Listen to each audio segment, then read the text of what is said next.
Bismillahirrahmanirrahim.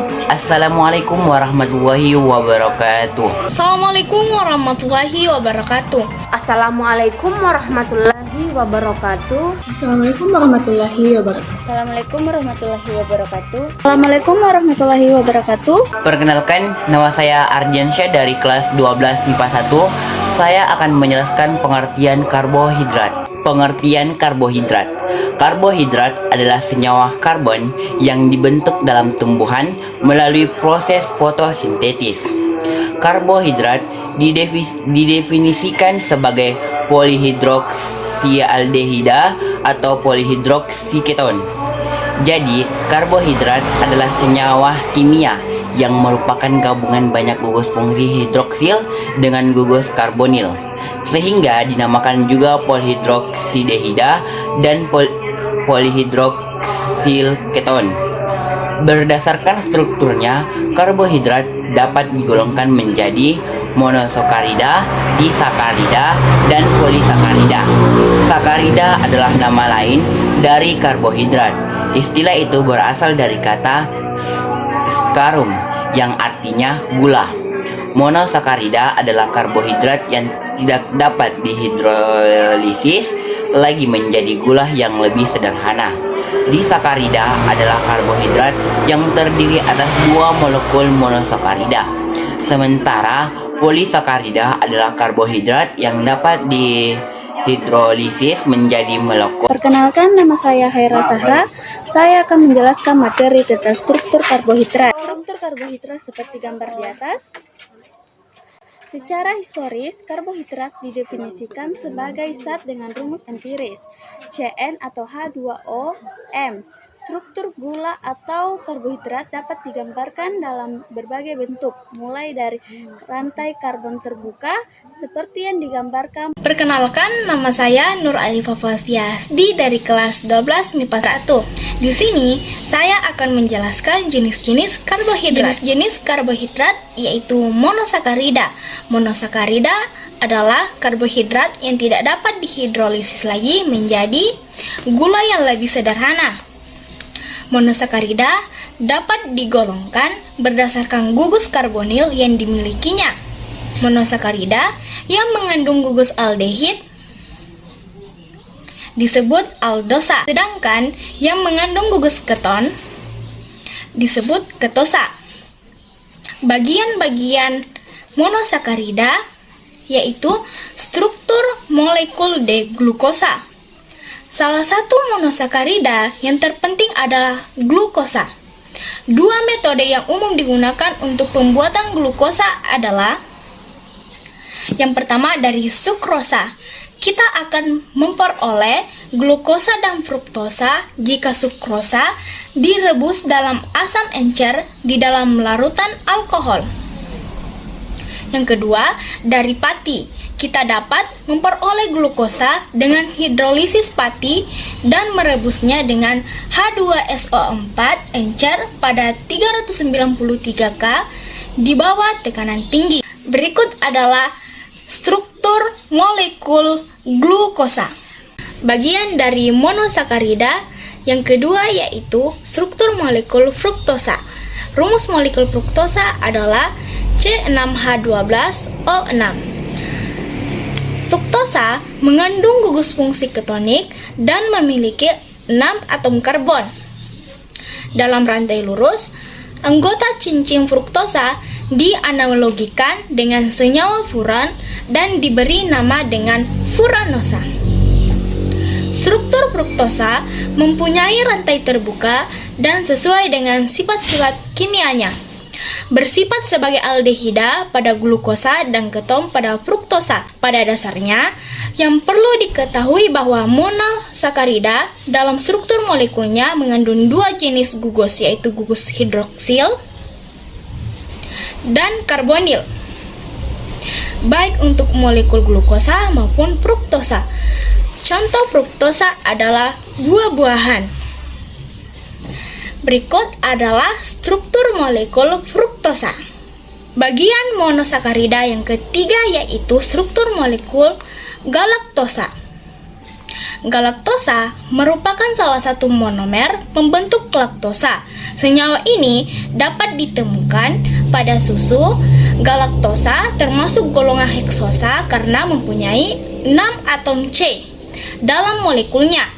Galaktosa memiliki kemampuan menyerap di dalam darah sehingga memiliki nilai glikemik indeks yang lebih rendah dibandingkan dengan berikut adalah gambar struktur galaktosa.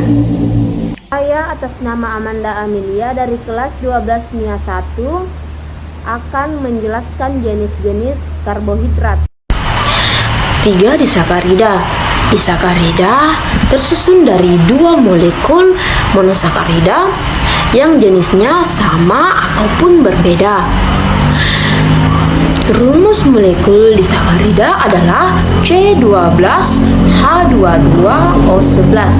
Disakarida merupakan senyawa karbohidrat yang terbentuk ketika 2 monosakarida mengalami reaksi kondensasi yang melibatkan tercapainya suatu molekul kecil seperti berikutnya, yaitu sukrosa.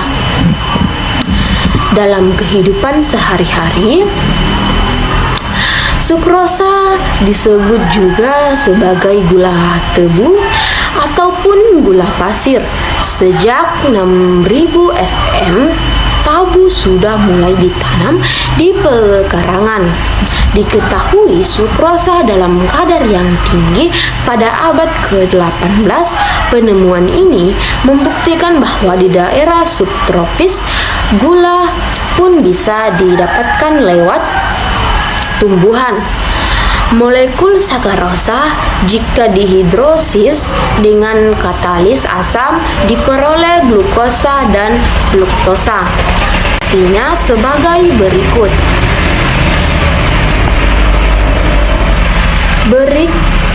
Berikut adalah struktur molekul sukrosa. Berikutnya maltosa. Molekul maltosa jika dihidrolisis dengan katalis asam mineral atau dengan proses metabolik diperoleh 2 molekul glukosa. Maltosa dipakai dalam susu bubuk beragi atau malted milk dan makanan bayi.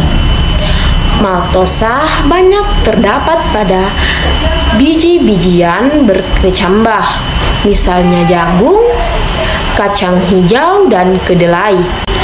Reaksi sebagai berikut. Berikut adalah gambar struktur maltosa. Terakhir adalah laktosa.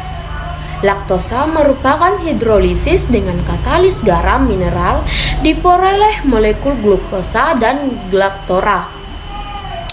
Laktosa merupakan gula utama yang terdapat dalam air susu ibu dan dalam susu sapi. Kadar laktosanya 4-8%. 10 karena itu laktosa disebut juga dengan gula susu. Reaksinya sebagai berikut. Berikut adalah gambar struktur. Saya Terima Nafrisa, saya akan menjelaskan jenis-jenis karbohidrat. Yang ketiga yaitu polisakarida. Molekul polisakarida tersusun oleh banyak molekul monosakarida. Rumus umum molekul polisakarida adalah C6H10O5 dikali N. Adapun bagian-bagian dari polisakarida yaitu yang pertama amilum. Amilum atau pati adalah molekul karbohidrat penyimpanan energi pada tanaman seperti gandum, padi, kentang, dan jagung. Struktur molekul amilum tersusun dari 200-300 satuan molekul glukosa yang membentuk 2 jenis molekul amilum yaitu amilora dan amilopektin. Adapun struktur dari amilum yaitu seperti gambar di atas. Yang kedua yaitu glikogen. Polisakarida yang terbentuk dalam sel tubuh manusia atau hewan adalah glikogen. Glikogen disimpan di dalam hati dan jaringan otot sebagai cadangan bahan makanan. Glikogen terdiri atas unit-unit glukosa sehingga memiliki bobot molekul yang lebih tinggi. Berikut adalah contoh gambar dari glikogen. Ketiga, yaitu selulosa. Selulosa merupakan polimer alam yang terdiri atas molekul-molekul glukosa.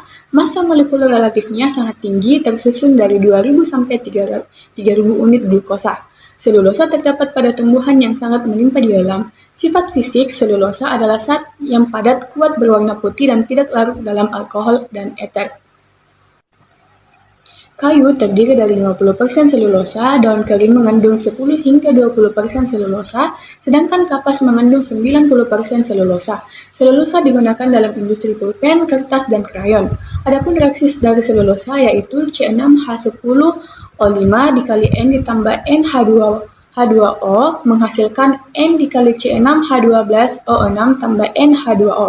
Adapun gambar struktur dari selulosa yaitu seperti di bawah. Perkenalkan, nama saya Nur Mainah. Saya akan menjelaskan sifat-sifat karbohidrat, yaitu sifat-sifat monosakarida dan disakarida. Untuk monosakarida, sifat-sifat umumnya yaitu wujudnya padat pada suhu ruangan dari berwarna putih. Monosakarida umumnya memiliki rasa yang manis, bersifat mudah larut di dalam air, dapat mereduksi regen Fehling. Jika difermentasi menggunakan ragi, akan menghasilkan alkohol. Disakarida memiliki beberapa sifat umum, yaitu rasanya manis, terutama sukrosa, karena merupakan gula pasir yang umum dikonsumsi. Mudah larut di dalam air. Semua disakarida dapat mereduksi Fehling, terkecuali sukrosa. Dapat dihidrolisis dan menghasilkan 2 monosakarida sesuai dengan pembentuknya. Sedangkan untuk karbohidrat polisakarida memiliki sifat umum sebagai berikut ini. 1. Rasanya tawar, tidak seperti monosakarida maupun disakarida seperti glukosa dan sukrosa. 2. Lebih sulit larut dalam air karena struktur karbohidrat yang besar. 3. Apabila dihidrolisis akan menghasilkan monosakarida yaitu glukosa.